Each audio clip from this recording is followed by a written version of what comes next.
former WCW announcer, super genius, IQ of 166, Mr. Mark Madden. How are you? Well, there's a reason you haven't talked to me about wrestling in a while. It's because I think the product is at absolute low tide and stinks like it, but please do go on. Well, please forgive me for upsetting you with this low tide talk, but we got to, Goldberg, it's 2017 and Goldberg's champion, Mark. It's got to make you feel good. Actually, I think they've done very well with that. There's a lot of people on Twitter and social media saying that Goldberg shouldn't have squashed Lesnar, shouldn't have squashed Kevin Owens for the Universal title. But that's exactly what needed to be done to build up Goldberg and Lesnar as a credible main event for WrestleMania. Bill's 49, almost 50. I think to have him work matches longer than that would expose him. Yeah. Not that Bill couldn't work longer matches than that, but back in the day he very rarely did. I think now they've cast Brock Lesnar in the role of underdog, heel underdog, but underdog nonetheless. And I think by doing so, they've made this a unique match that people want to see. And there's the usual drivel out there on social media. Well, Goldberg's a part-time guy and Lesnar's a part-time guy. Well, that's because the full-time guys haven't yet figured out how to draw money. And a lot of that's in the company with the stupid booking, the win one, lose one, everybody's in the middle of the card. But Lesnar and Goldberg still mean something. And if they're not full-time, well, more power to them. I wouldn't want to work full-time if I could get full-time money for working a couple dates, a couple big dates, a couple big shows, a WrestleMania every year. So WWE hasn't handled many things recently exactly right, but the booking of Bill Goldberg, they've got exactly right. Well, and it's big picture. Again, as you say, the drivel on social media, people don't look at the big picture. And these are two mainstream announcements. The goal isn't to reward people for their hard work. Like, everybody wants to give Sami Zayn this big push. Sami Zayn sucks. They took El Generico and made him even more Generico. He looks like the friggin' Paperboy with that goofy hat. You know, he can work as hard as he wants. Sami Zayn just isn't a star. Bill Goldberg's a star. Brock Lesnar's a star. I think Vince Russo called Sami Zayn an Uber driver. Yeah, that's about right. Hard work doesn't equate to success. Talent equates to success. Getting over equates to success. Drawing money equates to success. I said this on the show last week leading into the Goldberg-Kevin Owens match. I said that match has to be very quick, because if Brock Lesnar only lasts a minute 26 against Goldberg at Survivor Series, in what logical way would it make sense for Kevin Owens to last longer? Kevin Owens is another one that the internet drives me crazy with. I loved when Owens won the title and the fans chanted, "You deserve it," even after Owens had won the title in a manner to suggest directly that he did not deserve it. There are three legitimate heels in WWE right now: The Miz, Charlotte, and the fans. The fans ruin just about every live show. They troll the show. Kevin Owens looks like a fan who won a contest. When he was the big, raging, brawling, tough guy in Ring of Honor, I started to get that a little bit. But then he became a comedian in WWE, and a second-rate comedian compared to the guy he was standing next to be sure, Chris Jericho.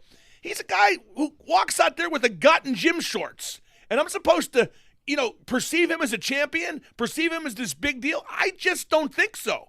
And if the people out there do, that's up to them. Beauty's in the eye of the beholder. But less people are watching. Less sets of eyes are on wrestling now than at any time since before the big boom in the mid-'90s. They found a way to get those people to spend more money based on, the just overbearing merchandising and, of course, the WWE Network. But it's still less eyes than ever before on the product. Were you entertained at all with the Kevin Owens, Chris Jericho stuff they've been doing? Well, yeah, but they're heels. Yeah. So while I was entertained, it wasn't, it certainly went against the grain of the traditional wrestling model. Right. Jericho's foolproof. Jericho is an absolute all-time great, especially in terms of the way he crafts his character, manipulates the fans. So no matter what he did, he wasn't going to be damaged. I'm not sure Kevin Owens was damaged either, but they were supposed to be a couple of top heels, and they were out there doing Abbott and Costello. I want to go back to Goldberg real quick. He was a guy, I think you've said this before many times.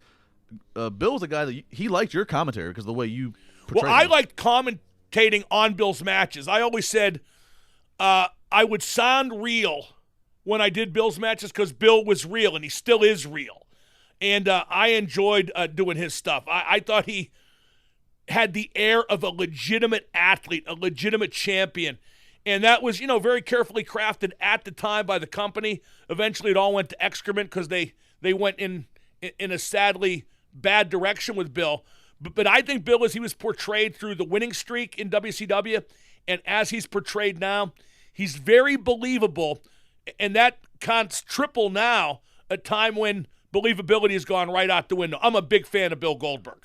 Have you seen Braun Strowman at all? You're talking about things that WWE does well, and I think they've handled him pretty well. I don't know if you got to see. I loved the match with him and Big Show. Yeah. That was epic. Two big guys who really just knew what to do.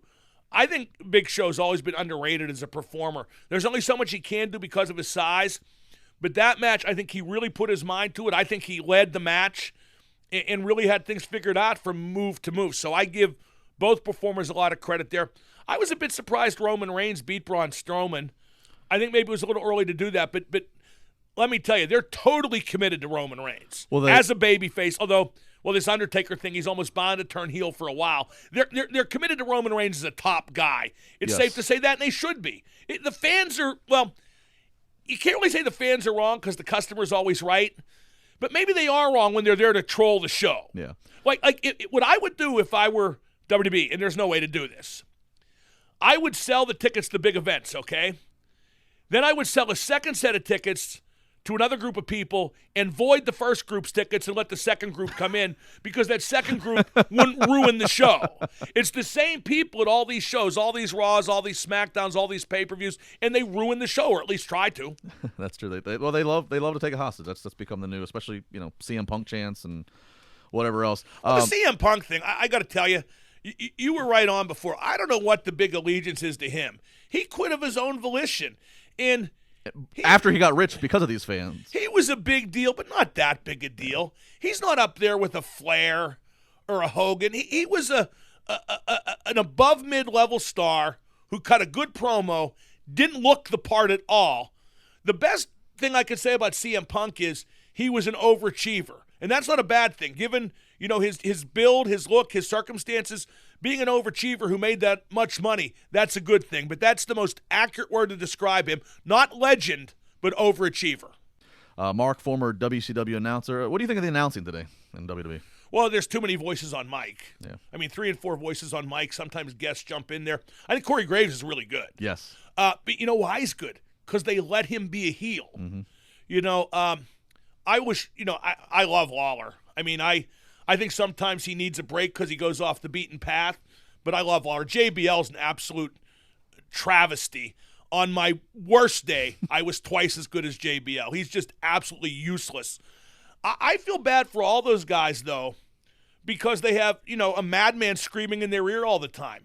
And I couldn't have done it. I probably wouldn't have done it. Now, Mauro Ranallo, I never thought he was any good. I think he's cliched and hackneyed. But he is a product of the internet, a product of Meltzer, because Meltzer always said he was good, so the internet marks believed he was good. Same as Mike Tenay. Mike Tenay was Count Chocula. That's it. And he had that one shining moment, the 1994 AAA pay-per-view when Worlds Collide, when he was brilliant. After that, he was just a whole bunch of slightly above average, but Meltzer kept saying he was the best announcer, so eventually that took, and people thought he was the best announcer, but he never was. Schiavone, twice as good as Mike Tenay. Not a comparison, but Schiavone was the whipping boy. Tenay was the Wrestling Observer darling, so people thought what they were told to think.